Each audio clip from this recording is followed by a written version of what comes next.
Good afternoon or good morning wherever you happen to be watching the video. I wanted to share with you guys the installation on the Hurd Grill Guard Series 300 coated bumper. This is the quote-unquote, I believe, 126 new model Freightliner Cascadia bumper. When you're ordering this bumper, if you decide to go this route with Hurd, when you call the young lady, and she'll ask you a few things about your truck, and then she'll pretty much tell you which bumper fits it. So you can rest assured that your radar system works fine. That front collision radar that most of the Freightliners now have. As you can see, mine's right there above my license plate. Real quick, the reason I went with the Hurd was I like the look a little bit better than I did the X-Guard bumper. Also, I like the fact that this thing has got a nice heavy-duty coating. It resembles a rhino coating. I don't really know what they call their terminology of what it was, but it's not rhino coating, but it's real similar. It may be the same thing, they just changed the name. But anyway, the biggest thing about this bumper that I want to share with you guys is the installation.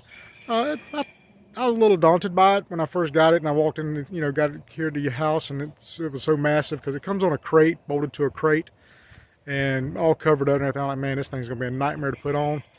But turns out, super simple. It's 6 bolts, or it's 4 bolts and 6 nuts, and a couple washers here and there, and a couple special washers. And I want to show them to you real quick and make this thing get on this truck pretty easily. Now, the latching system I have, you'll notice, has the big pull handles on it. I believe they have a latching system called a slam latch, but my bumper came with this particular latching system, and we'll go over that in a second also.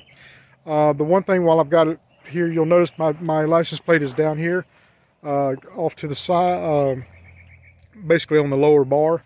I think they sell a license plate mounting kit. I just tapped a couple screw holes in the front lower bar, and if those 2 little holes cause a bumper failure in the event of an impact with a deer, then yeah, we got bigger problems. That's a pretty massive deer, or whatever it is you might hit.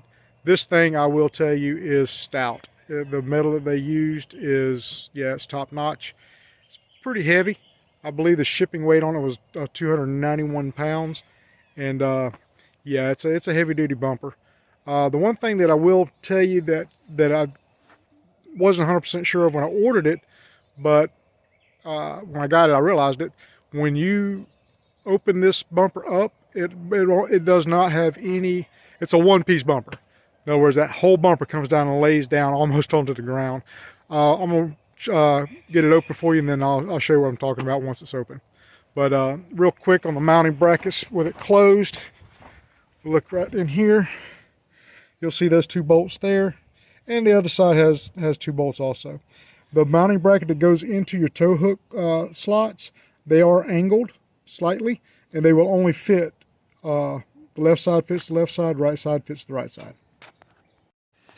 So as the mounting bracket comes back in through your tow hook assembly, you'll see it comes all the way through, and there's a nice heavy duty spacer washer here, and then it's got a regular standard washer, and then these Teflon nuts.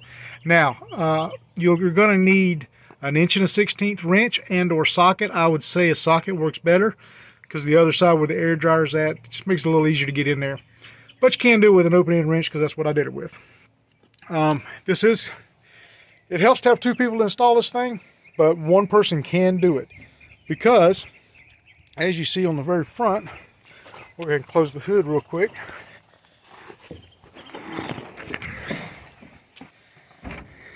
It actually sits pretty low to the ground, and the pallet that it comes with, you can actually just leave it kind of sitting on the pallet after you unbolt it from the pallet, slide it up to the truck, and then all you got to do is pick it up. 4 or 5, maybe 2 inches, I think, off that pallet height, and you can get 1 bolt started. Then you go to the other side, get the other bolt started, and then come back and put your corresponding bolts in. So the latching mechanisms on this particular bumper is this little assembly here. just so you know, the way to adjust the tightness on this thing is right here. You have a jam nut.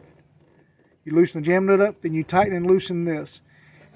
And what it does, it tightens this jaw up to this jaw. And then once we get the bumper closed and you do a quick couple of snatch tests, you'll understand what you need to adjust and how you need to adjust. Mine actually came with the driver's side was adjusted correctly, but the passenger side had some rattle in it. So the way I did it was I locked one side, shook the bumper, and if that side didn't give any give, I was good. Then when I unlatched that side, I went and latched the other side, and then shook the bumper, and it had give. So it told me that the passenger side had some play in it, so I just adjusted it out, and it's good to go.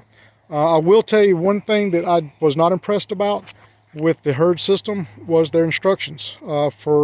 They sent them to you as a Xerox copies, and I don't know. You just really couldn't read them. They used an inkjet printer that was not a very good quality printer. You know, we all have our things, I guess. But all in all, really good bumper. So I'm gonna reach over here and pick it up and close it. And like I said, it's just you pick it up. Sorry about the video quality. I know that's aggravating. And just same.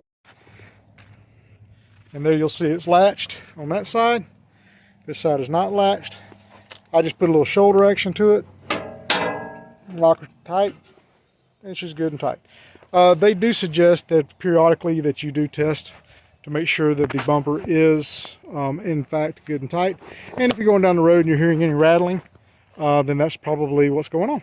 I do want to reiterate, I had a major concern when I ordered this bumper about the radar. And even when I got it here, I'm looking at it and I'm like, man, that thing is not going to work. That thing's going to block the radar. But it does not block the radar in any way. She assured me that it wouldn't, and she was right, it did not. So yeah, hopefully this helps you guys out a little bit. And if you're going to choose a bumper, I went with the Herd mainly because of the look of the bumper. It was a lot cleaner look to me. The X-Guard has just has a little bit different flair to it. I don't care too much for. And the crossbar on this one lines up with the grill slats. I'm going to switch the camera around for you and you can, well, maybe not. I really like the way that the slat lines up with the grill. It just looks a little bit cleaner to me. And all in all, the main reason I had to go with the grill is, just I hit a deer and 7,000 miles on the truck and took out the whole front of the truck, which was exciting, but it is what it is. All in all, it's a great little bumper, and hopefully if anybody's looking to get one, they get this one and it goes good for them. So the tools that you're going to need to install this bumper are going to be an 1 1/16" wrench and or socket, preferably socket, with maybe a small breaker bar to get the nut extremely tight. Then you're going to need a 15/16" wrench and socket for the 4 bolts that mount the bumper to the mounting brackets.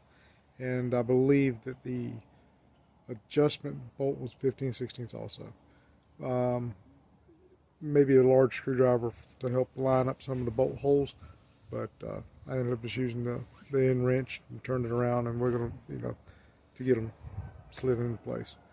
And just tighten them up as tight as you can get them, and that should be it.